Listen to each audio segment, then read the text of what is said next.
कहानी टीवी। आप देख रहे हैं जादुई मंगल ग्रह पर ढाबा। एक बार की बात है, एक रुद्रपुर नाम का गांव हुआ करता था। उस गांव में एक राधा नाम की औरत अपनी दो बेटियों सीता और गीता के साथ रहती थी। सीता और गीता दोनों सगी बहनें नहीं थीं। दरअसल सीता राधा के जेठ की बेटी थी, लेकिन कुछ सालों पहले उसकी जेठ और जेठानी का एक कार एक्सीडेंट में देहांत हो गया था।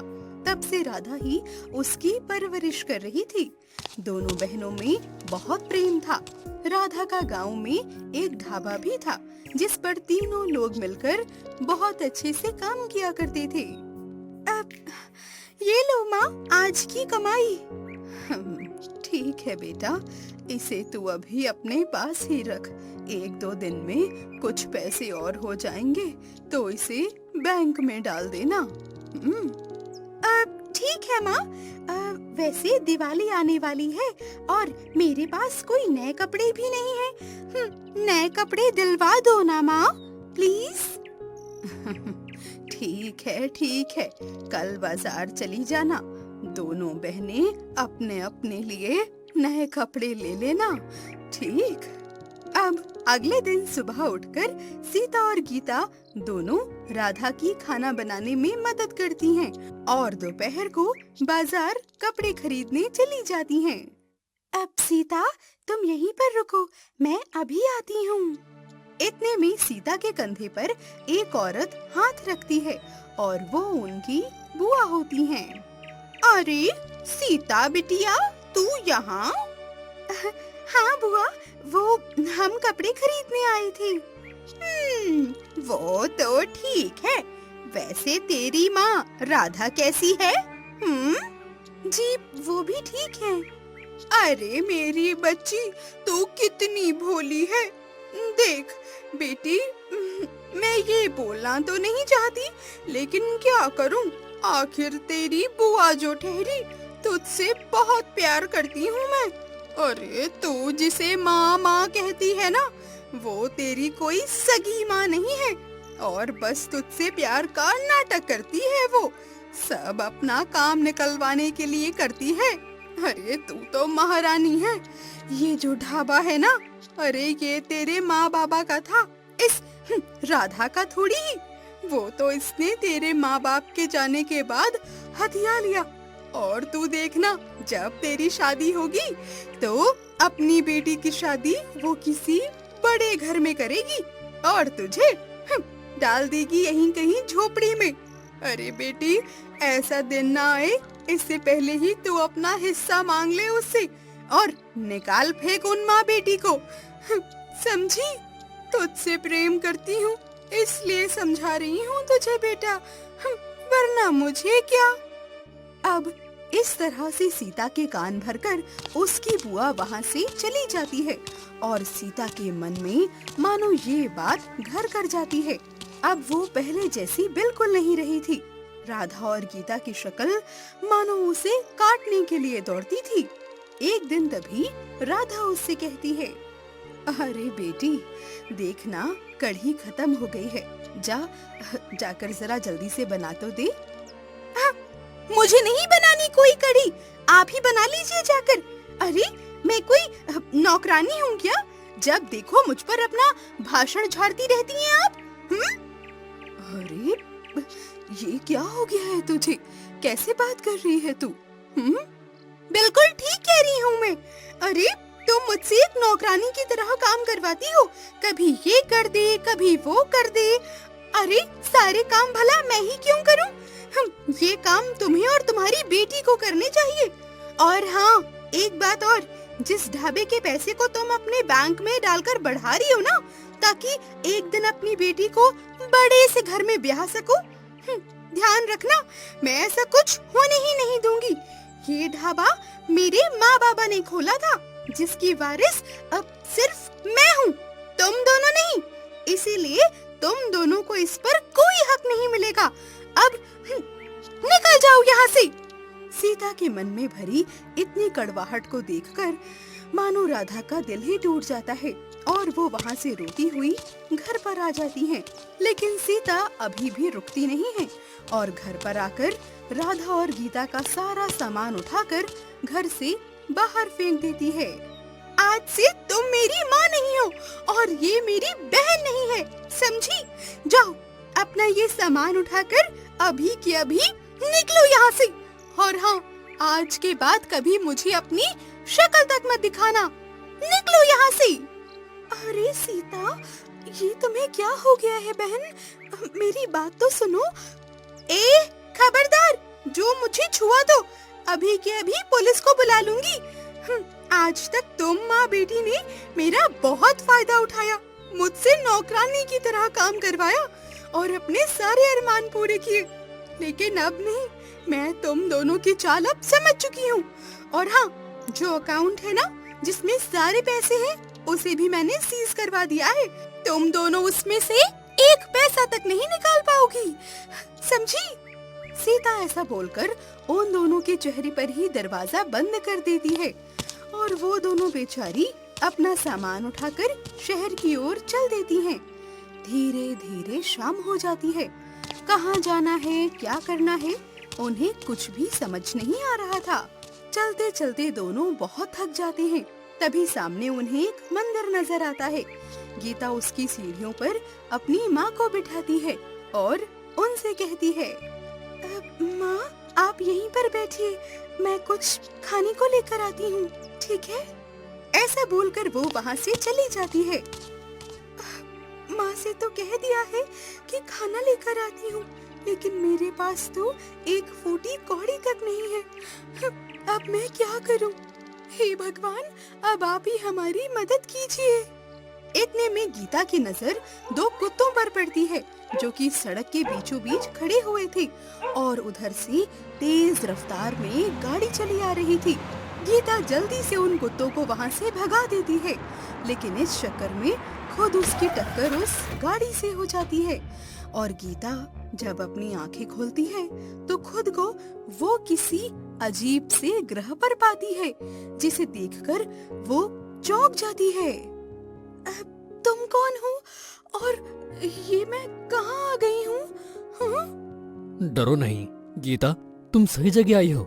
ये मंगल ग्रह है, हम तुम्हें यहाँ लाए हैं। हमने तुम्हारे ढाबे के खाने के बारे में बहुत सुना है और हमारा भी मन हुआ कि हम भी तुम्हारे हाथ का बना हुआ खाना खाएं।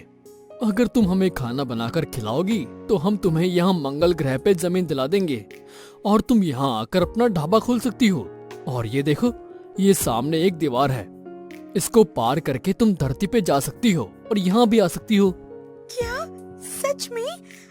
फिर मैं अपनी माँ को भी यहीं पर बुला कर ले आती हूँ, क्योंकि खाना तो हम दोनों मिलकर ही बनाती हैं।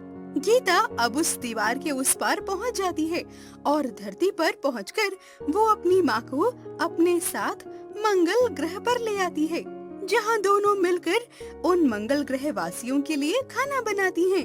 उन लोगों को राधा और गीता के हाथ का बनाया हुआ खाना बड़ा ही पसंद आता है, जिसके बदले वो उन्हें वहाँ पर एक ढाबा बनाकर दे देते हैं। आज से तुम यही अपना काम कर सकती हो और आज के खाने के लिए तुम्हें ये सोने के सिक्के देना चाहता हूँ। यहाँ काम करके तुम्हें सोने के सिक्के मिलेंगे, क्योंकि यहाँ यही मुद्रा चलती है। अरे, अब ये सिक्के तो बहुत भारी हैं। इससे हम धरती पर अपने लिए घर खरीद सकते हैं क्या? हाँ, और यहाँ रहकर अपना काम कर सकती हो। राधा और गीता अब दोनों मंगल ग्रह पर अपना ढाबा खोल लेते हैं और वहाँ से मिले सोने के सिक्कों को बेचकर धरती पर एक सुंदर सा घर भी बना लेते हैं और खुशी खुशी रहने लगती हैं। और वहीं दूसरी ओर सीता की बुआ सीता के सारे पैसे और सारा काम चौपट करवा देती है और सीता को उसकी नासमझी की सजा मिल जाती है। इस कहानी से हमें ये शिक्षा मिलती है कि दूसरों की बातें सुनकर अपनों के साथ बुरा करने वाले का भी अंत में खुद के साथ भी बुरा ही होता है। चंद्रयान हुआ हैक। कैसे पकड़ा गया चंद्रयान का हैकर? आज राकेश का मन काफी घबरा रहा था, क्योंकि आज वो उस प्रोजेक्ट पर काम कर रहा था जिसे उसने पहले भी किया था, पर वो उसमें सफल नहीं रहा था, यानी कि चंद्रयान 2। राकेश को उदास देखकर उसकी पत्नी ने उससे कहा, आप इतने उदास क्यों हो रहे हैं? आप इतने बड़े साइंटिस्ट हैं, फिर भी छोटी सी विफलता से उदास हो गए। ऐसी बात नहीं है। मैं जो काम करने जा रहा हूँ उसे पहले भी किया था। तुम्हें तो पता ही है चंद्रयान 2 के बारे में, वो फेल हो गया था। मुझे पता है, पर इसमें उदास होने वाली क्या बात है? आप फिर से कोशिश कीजिए। मुझे उम्मीद है इस बार आप जरूर कामयाब होंगे। पर मुझे डर लग रहा है क्योंकि सरकार को मुझ पर भरोसा है। जब सरकार को आप पर भरोसा है तो आपको खुद भी अपने आप पर भरोसा होना चाहिए। यह सुनकर राकेश के अंदर थोड़ा जोश आया और उसने चंद्रयान को बनाना शुरू किया। उसके साथ और भी कई सारे लोग थे क्योंकि उसने पूरी टीम बनाई थी और सभी टीम मेंबर चंद्रयान 3 को बनाने में लगे हुए थे। वही राकेश नहीं चाहता था कि इस बार कोई भी गड़बड़ हो, जिस वजह से वो उसमें अपना पूरा 100% लगा रहा था। चंद्रयान लगभग बनने को तैयार था, पर अभी भी राकेश को उसके अंदर कुछ कमी लग रही थी, जिस वजह से वो काफी परेशान था। उसे इस तरह से परेशान देखकर उसकी टीम मेंबर जितिन ने उससे कहा, अरे क्या हुआ, तुम इतने परेशान क्यों हो? मुझे इसमें कुछ गड़बड़ी लग रही है। वैसे तो चंद्रयान 4 दिन में चंद्रमा पर पहुंच जाता है, पर अब की बार चंद्रयान ब्लैक साइड उतरेगा तो इस वजह से वहां पर नेगेटिविटी ज्यादा होगी। हम ऐसा क्यों नहीं करते कि चंद्रयान 4 दिन की वजह 47 दिन में उतारे, यानी कि उसकी स्पीड धीमी कर दी जाए। पर इससे तो उसे लगभग 1.5 महीने लग जाएंगे। मुझे पता है कि इससे 1.5 महीने लगेंगे, पर कम से कम वो सुरक्षित तो लैंड हो जाएगा। जल्दबाजी की वजह से हमें हर बार यही दिक्कत होती है, और वैसे भी इस बार हम उस दिशा में चंद्रयान उतार रहे हैं जिस दिशा में अभी तक किसी ने भी चंद्रयान नहीं उतारा है। फिर हम लोग सरकार को क्या जवाब देंगे? क्या तुम उन्हें समझा पाओगे अपना ये मटेरियल? हाँ, क्यों नहीं।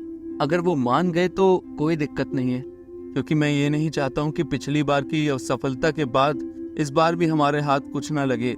ये सुनकर जितिन ने कुछ नहीं कहा, और इसके बाद राकेश ने सरकार से बात की और उन्हें अपना पूरा प्लान समझाया, जिससे सरकार को भी कोई एतराज नहीं हुआ। और फिर राकेश ने इस तरह से चंद्रयान को तैयार कर लिया जिस तरह वो चाहता था। और आखिरकार अब वो दिन आ ही गया था जिस दिन चंद्रयान आसमान में उड़ान भरने वाला था। उसके एक दिन पहले राकेश ने सारी तैयारी कर ली थी, सारा सिस्टम सही था, पर अचानक एक दिक्कत आ गई। किसी ने उसका सिस्टम हैक कर लिया था, यानी कि चंद्रयान को किसी ने हैक कर लिया था, जिस वजह से उसने काम करना पूरी तरह से बंद कर दिया था। ये देखकर राकेश बहुत ज्यादा परेशान हो गया और उसने ये बात जितिन को बताई। अरे यार, ये कैसे हो गया? चंद्रयान को कोई हैक कैसे कर सकता है? ये तुम क्या कह रहे हो? चंद्रयान हैक हो गया? बाप रे! पर अब हम लोग क्या करेंगे? कल ही इसकी उड़ान होनी है। मुझे पता है, पर ये काम हमारे टीम मेंबर में से किसी का हो सकता है। पर वो होगा कौन? हम पता कैसे लगाएंगे? पता तो हमें लगाना ही पड़ेगा, वरना हमारी सारी मेहनत धरी की धरी रह जाएगी। और इसके बाद राकेश उस इंसान का पता लगाने में लग जाता है। वो अपने सभी टीम मेंबर्स को बुलाता है और उनसे कहता है, आज चंद्रयान के पास कौन कौन गया था? मुझे सच सच बताओ। सभी लोग मना कर देते हैं, क्योंकि आज सिर्फ राकेश को ही चंद्रयान देखना था। पर राकेश को समझ में नहीं आ रहा था कि वो तो अपने साथ किसी को भी नहीं ले गया था, तो फिर आखिर ऐसा कर कौन सकता था। उसने जब कैमरे की रिकॉर्डिंग चेक की तो वहां पर भी कुछ उसे नहीं मिला। ऐसा लग रहा था कि मानो किसी ने वहां पर छेड़छाड़ कर दी हो। अरे, मुझे लगता है कि किसी ने कैमरे के साथ छेड़छाड़ की है, या फिर किसी ने रिकॉर्डिंग ही डिलीट कर दी है। पर अब मैं कैसे पता करूं कि आखिर चंद्रयान को किसने हैक किया है? लगता है इस बार भी मेरी मेहनत बेकार हो जाएगी। हे भगवान, ये कैसा न्याय है। और ये कहकर वो उदास होकर बैठ जाता है। वहीं दूसरी तरफ जितिन काफी खुश हो रहा था और वो किसी से फोन पर इसी सिलसिले में बात भी कर रहा था। अरे यार, मजा ही आ गया।